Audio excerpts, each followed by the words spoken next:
Sebastian Bate Duterte. Duterte! Duterte!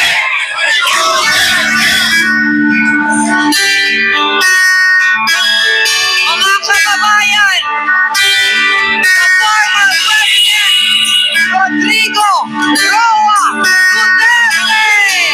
Duterte!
Former President Rodrigo Roa Duterte! Duterte! Duterte! Duterte! Duterte! I would like to ask everyone to please rise for the invocation, followed by the national anthem. Magsitayo po ang lahat. Bayang mag-ilim, Perlas na sila, alab ng puso, sa dibdib mo'y buhay, lupang hinirang, duyang ka ng magiting, sa manlulubig, di ka pa sisiil, sa dagat at bundok, sa simoy at sa langit mong bughaw, may dinagang tula at awit sa paglayang minamahal, ang kislap ng watawat mo'y tagumpay na nagniningning, ang bituin at araw niya kailan pa may di magdidilim, lupa ng araw ng walhati pagsinta, buhay ay langit sa piling mo, aming ligaya dapat may mga api ang mamatay ng dahil sa'yo. maaari na pong umupo. Pilipinas Duterte kami! Pilipinas Duterte pa rin! Magsiupo na po ang lahat at nakikiusap po kami, patuloy po nating bigyan ng espasyo ang gitna. Tabi lang po tayo sa gilid. Maraming salamat po. Tabi lang po tayo para po nakakakita ang mga nasa likuran. Salamat po ulit.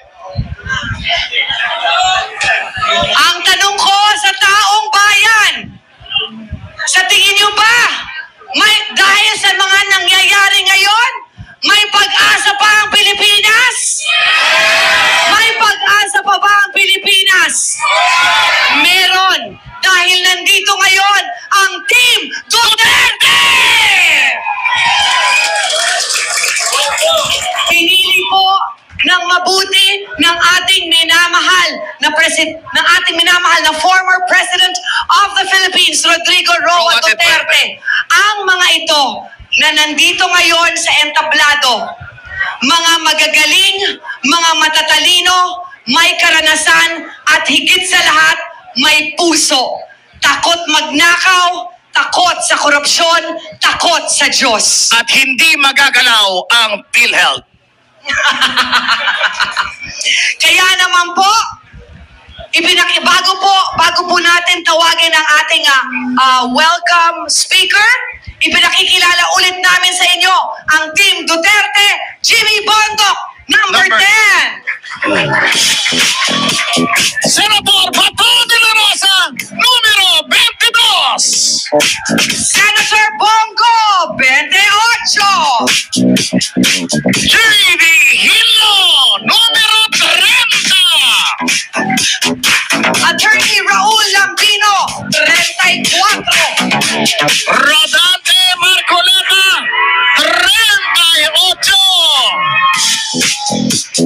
Pastor Apollo Kibuloy, 53.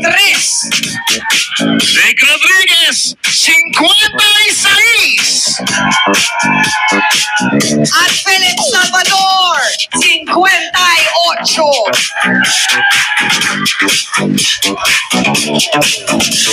Para po sa ating pambungad o welcome remarks, tawagin na natin, daghang salamat kay niadto pa siya diri sa Manila para sa inyong tanan, Davao City Mayor and PDP Laban National Executive Vice President, Sebastian Z. Duterte!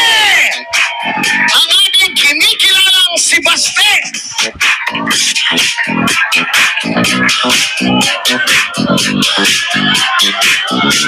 Palakpakan po natin ulit, Sebastian Z. Duterte! Nakikiusap po ako sa mga tao dito, please upo lang po, upo.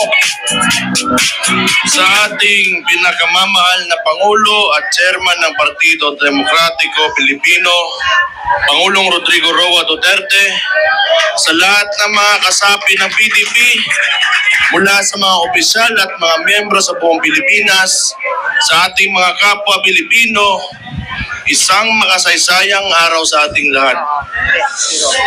Taos-puso akong nagpapasalamat sa bawat isa sa inyo sa patuloy na pagtitiwala sa Partido Demokratiko Pilipino at sa mga advokasya na ating ipinaglalaban.